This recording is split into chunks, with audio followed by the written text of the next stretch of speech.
Assalamualaikum warahmatullahi wabarakatuh. Di sini kita akan membahas tentang rencana pengembangan media pembelajaran dari kelompok 3 dalam pelajaran matematika materi pecahan sederhana di SDN Wonokromo 3 Surabaya. Studi kasus dari hasil observasi kita yang ada tiga. Yang pertama, kurangnya minat belajar siswa terhadap mata pelajaran matematika yang sering kali disebabkan oleh metode pengajaran yang kurang menarik. Kedua, selain itu, kreativitas guru dalam memanfaatkan media interaktif masih terbatas, sehingga pembelajaran cenderung monoton.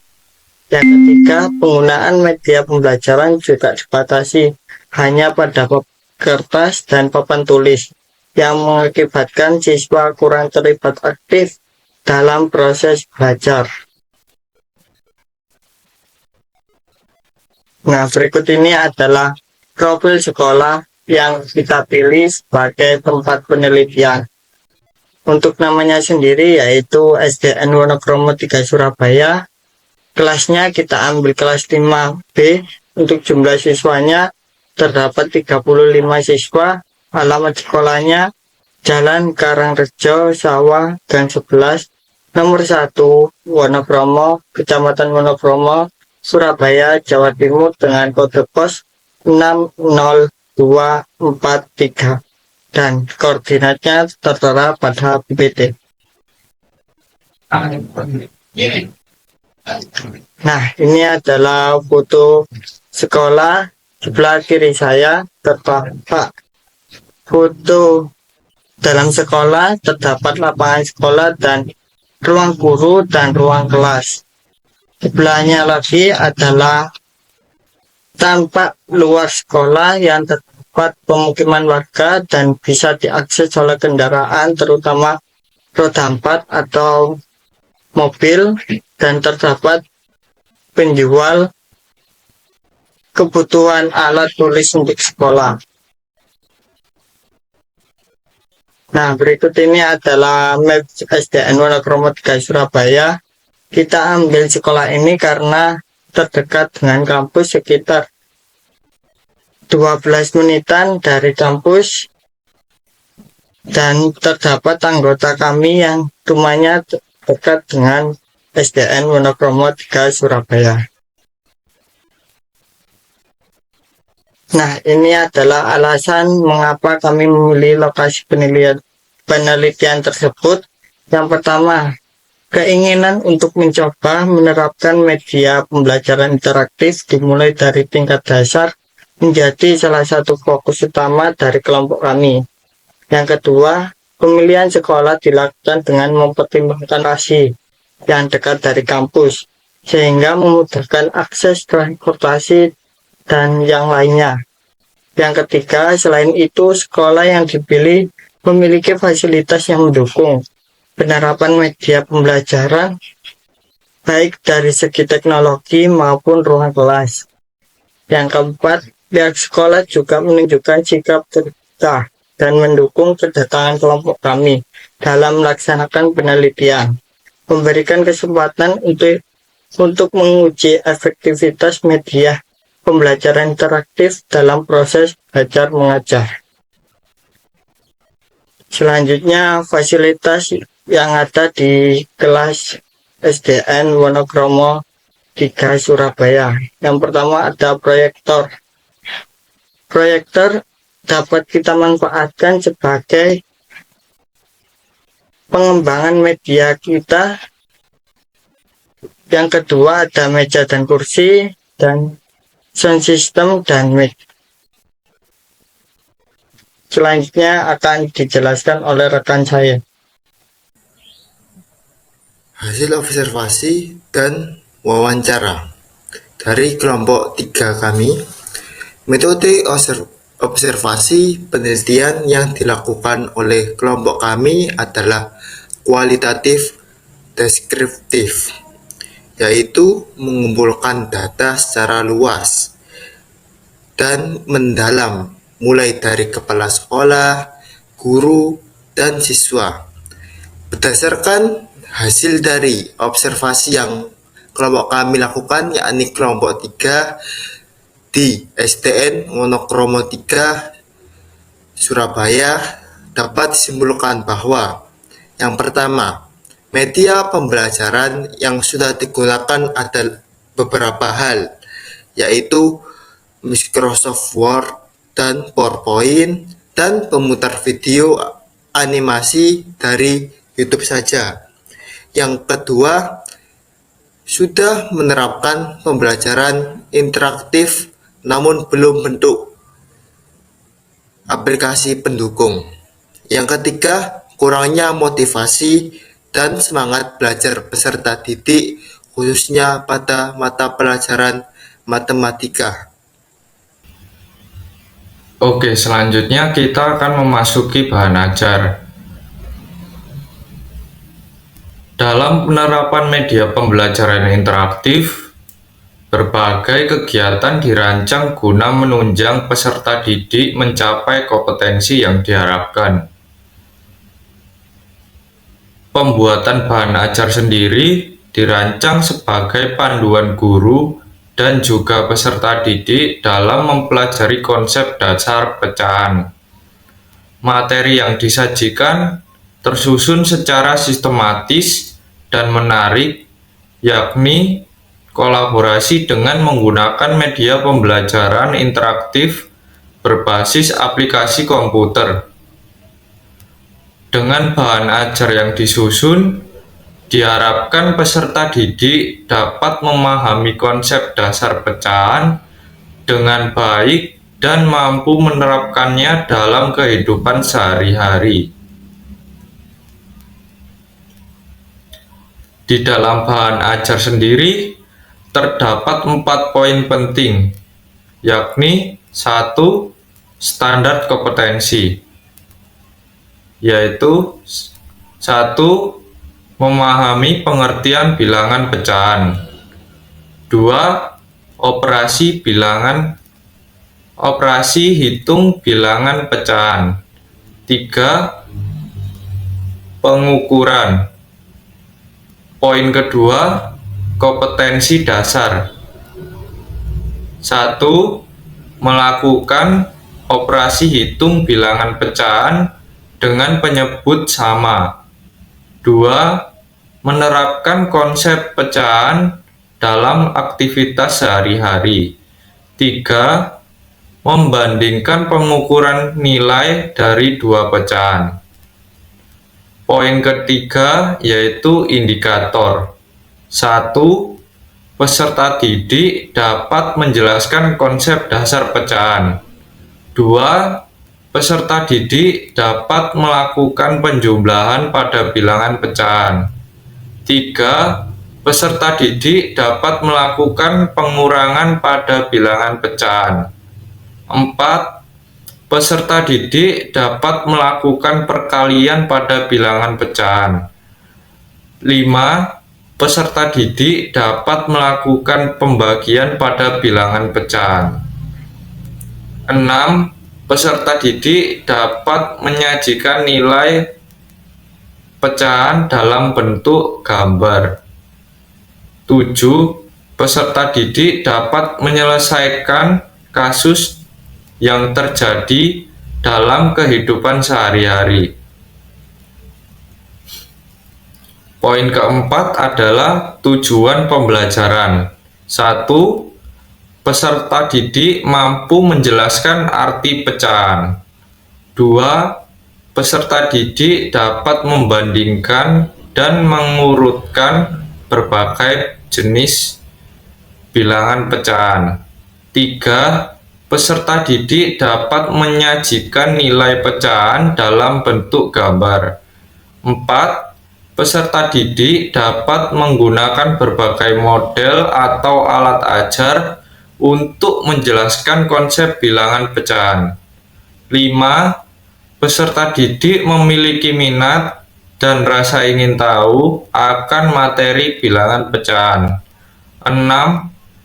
Peserta didik dapat bekerja sama dalam kelompok untuk menyelesaikan tugas terkait bilangan pecahan. Berikut adalah referensi yang kita ambil dalam bahan ajar. Yang pertama adalah dari capaian pembelajaran dari Kemendikbud tahun 2022 dan juga modul panduan guru matematika kelas 5. Pembahasan selanjutnya yakni materi ajar. Di dalam materi ajar ini ada dua pembahasan. Yang pertama yakni tujuan pembelajaran dan yang kedua materi pembelajaran. Tujuan pembelajaran di sini ada 3 subbab. Yang pertama, peserta didik dapat menjelaskan konsep dasar pecahan sebagai bagian dari keseluruhan. Yang kedua, peserta didik dapat melakukan penjumlahan, pengurangan, perkalian, dan pembagian bilangan pecahan. Yang ketiga, peserta didik dapat menyajikan nilai pecahan dalam bentuk gambar dan kejadian dalam kehidupan sehari-hari. Materi pembelajaran. Di dalam materi pembelajaran ini ada 3 pembahasan. Yang pertama yakni konsep dasar pecahan. Konsep dasar pecahan dapat dihubungkan dengan konsep besar, luas, panjang, maupun himpunan. Perhatikan ilustrasi berikut. Gambar yang mewakili bilangan 1 dan gambar yang mewakili bilangan 1/4 sebagai berikut. Di sini ada 2 gambar. Gambar yang pertama yakni mewakili bilangan 1 dan gambar yang kedua mewakili bilangan 1/4. Pembahasan yang kedua, penjumlahan, pengurangan, perkalian, dan pembagian bilangan pecahan. Penjumlahan pecahan adalah proses menggabungkan pecahan dengan cara menjumlahkan pembilang jika penyebutnya sama atau menyamakan penyebut lebih dahulu jika berbeda. Pengurangan pecahan mirip dengan penjumlahan, yaitu dengan mengurangkan pembilang jika penyebutnya sama atau menyamakan penyebut terlebih dahulu jika berbeda. Perkalian pecahan dilakukan dengan mengkalikan pembilang dan penyebut dari masing-masing pecahan, kemudian menyederhanakan hasilnya jika perlu. Selanjutnya, pembagian. Pembagian pecahan dilakukan dengan membalikkan pecahan lalu mengalihkan pecahan pertama dengan inverse pecahan kedua, menghasilkan hasil akhir yang juga disederhanakan jika memungkinkan. Di sini ada gambar yang menunjukkan penjumlahan 1/4, 1/3 ditambah 1/2 sama dengan 5/6. Pembahasan yang ketiga, nilai pecahan dalam bentuk gambar dan dalam kehidupan sehari-hari. Pecahan merupakan konsep yang menggambarkan sebagian dari keseluruhan yang bisa divisualisasikan melalui gambar atau ditemukan dalam kehidupan sehari-hari. Dalam bentuk gambar, pecahan dapat diilustrasikan dengan membagi suatu objek seperti lingkaran atau persegi menjadi bagian yang sama. Setiap bagian mewakili satu pecahan dari keseluruhan. Di sini ada contoh gambar 1/4 bagian diberi topping parutan keju dan selai kacang, dan 1/8 bagian diberi topping coklat dan coklat almond. Baik, untuk selanjutnya yaitu konsep pengembangan media pembelajaran interaktif yang akan kelompok kami terapkan dengan judul pemanfaatan teknologi aplikasi komputer sebagai alat bantu pembelajaran di SDN Monokromo 3 Surabaya. Di sini kelompok kami membaginya menjadi 2. Yang pertama ada hasil observasi dan juga wawancara yang telah kelompok kami lakukan dengan terbagi menjadi 4. Yang pertama ada sasaran. Di sini sasaran yang awalnya memang 2 sekolah Dengan hasil diskusi, akhirnya SDN Wonokromo 3 yang terpilih karena jarak tempuh yang sangat memadai dari masing-masing anggota kelompok saya. Yang akhirnya kelas 5 menjadi sasaran utama dari kelompok kami untuk pengembangan media pembelajaran interaktif. Kemudian yang kedua ada tujuan. Tujuan di sini karena kami mendapatkan tugas dari mata kuliah aplikasi komputer dari Bapak Subhan sebagai dosen pengampu, yaitu yang paling utama menerapkan pembelajaran interaktif dengan memahami kondisi sekolah dan juga ruang kelas. Di sini dengan yang ketiga ada kondisi, yang mana di dalam sekolah terdapat kayak ruang guru, ruang kelas, ruang kepala sekolah, dan juga PU. Serta yang terakhir ada lapangan. Kemudian yang di luar sekolah terdapat pemukiman warga. Kemudian yang terakhir ada sarana prasarana. Di sini sarana prasarana yaitu terdapat ruang belajar. Ruang belajar di sini terbagi menjadi dua, seperti ruang perpustakaan yang mempunyai fasilitas buku bacaan. Yang kedua ada ruang kelas dengan fasilitas yang sangat memadai untuk penerapan media pembelajaran interaktif oleh kelompok kami, yaitu terdapat proyektor, sound system, dan juga papan tulis. Berlanjut ke yang sebelah kanan, yaitu konsep yang akan kelompok kami terapkan pada SDN Wonokromo 3 Surabaya. Di sini yang pertama ada konsep, terdapat sketsa tampilan dan juga tampilan. Apa sih bedanya? Di sini sketsa tampilan, kelompok kami mengambil semacam desain, yaitu desain animasi dan juga gambar. Kemudian yang kedua ada tampilan. Tampilan di sini menampilkan seperti struktur halaman yang mempunyai 5 isi, yaitu yang pertama ada judul, halaman utama, yang ketiga ada contoh penerapan sederhana, permasalahan sehari-hari, dan juga latihan penerapan dan pemecahan permasalahan. Kemudian yang ketiga yaitu ada rencana. Di sini kelompok kami mengisi dengan konten. Nah, dikarenakan kelompok kami mengambil materi konsep dasar pecahan, yang mana kontennya akan berisi yang pertama ada pengertian. Di sini pengertian yaitu penjelasan mengenai apa sih bilangan pecahan itu yang akan dibawakan atau disampaikan oleh ketua kelompok atau selaku saya sendiri.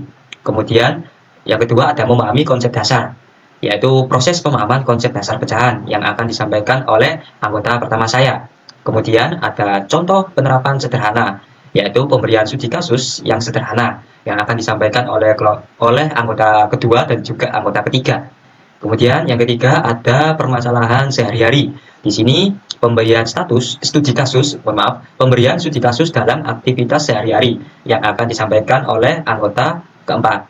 Kemudian yang terakhir ada latihan, penerapan, dan pemecahan permasalahan yang akan disampaikan semua anggota kelompok termasuk saya sendiri.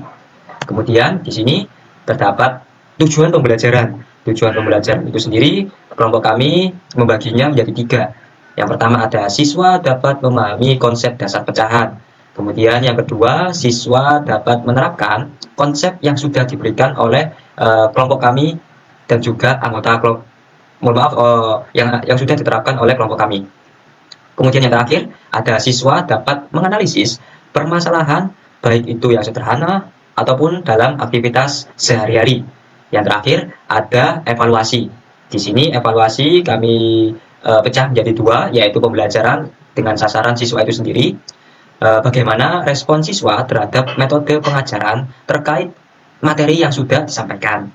Yang kedua ada evaluasi mengenai media interaktif yang sudah kelompok kami bawakan dengan sasaran dari guru, untuk guru bagaimana efektivitas mengenai media pembelajaran interaktif yang sudah diterapkan. Kemudian yang terakhir ada sasaran untuk siswa, bagaimana respon siswa terhadap metode pengajaran menggunakan media pembelajaran interaktif yang sudah diterapkan oleh kelompok kami. Ya, mungkin itu aja dari konsep pengembangan atau media pembelajaran interaktif yang kelompok kami gunakan di SDN Wonokromo 3 Surabaya. Baik, selanjutnya di sini saya akan menjelaskan alur pembelajaran menggunakan Draw.io untuk SDN Wonokromo 3 Surabaya. Langkah yang pertama yaitu mulai. Input di sini pada kelas 5. Proses selanjutnya memasuki kelas. Input lagi, memberikan salam kepada peserta didik. Proses selanjutnya yaitu berdoa bersama. Output di sini berdoa selesai. Selanjutnya melakukan absensi akan dilakukan oleh teman saya Fikri. Ada dua kemungkinan iya dan tidak.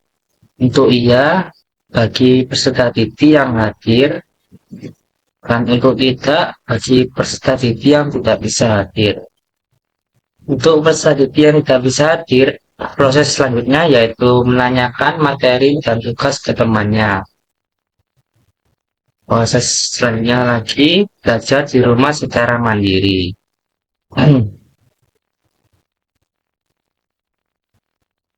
Untuk peserta didik yang hadir tadi, proses selanjutnya yaitu memberikan sedikit kata-kata pembuka. Selanjutnya memberikan pertanyaan pembuka.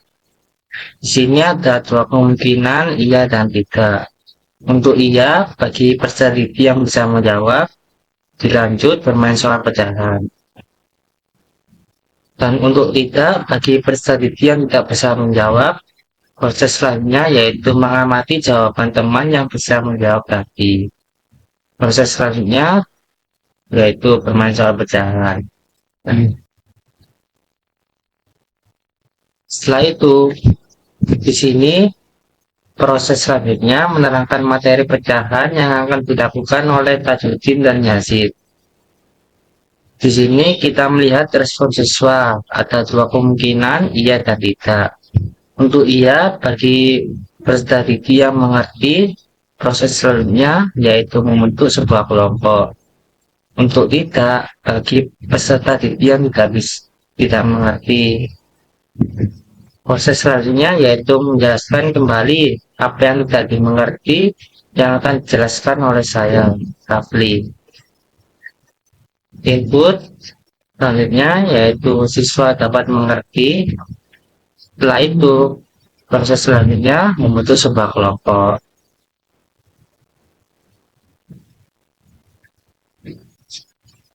Selanjutnya, input berkumpul bersama kelompoknya yang akan dikoordinasi oleh semua anggota. Proses selanjutnya yaitu memulai permainan yang akan dilakukan oleh teman saya, Melvin. Di sini, kita akan menjumlahkan skor sebuah kelompok. Ada dua kemungkinan salah dan benar. Untuk salah, bagi peserta didik yang kelompoknya mendapatkan skor rendah. Dan untuk benar, bagi peserta didik yang kelompoknya mendapatkan skor tinggi. Proses selanjutnya ya akan mendapatkan skor rendah, yaitu memberikan semangat untuk kelompok tersebut. Yang mendapatkan skor tinggi, proses selanjutnya yaitu memberikan apresiasi dan juga hadiah. Selanjutnya diikuti dengan persiapan pulang. Output sini soal pulang. Setelah itu selesai. Sekian dari kami. Assalamualaikum warahmatullahi wabarakatuh.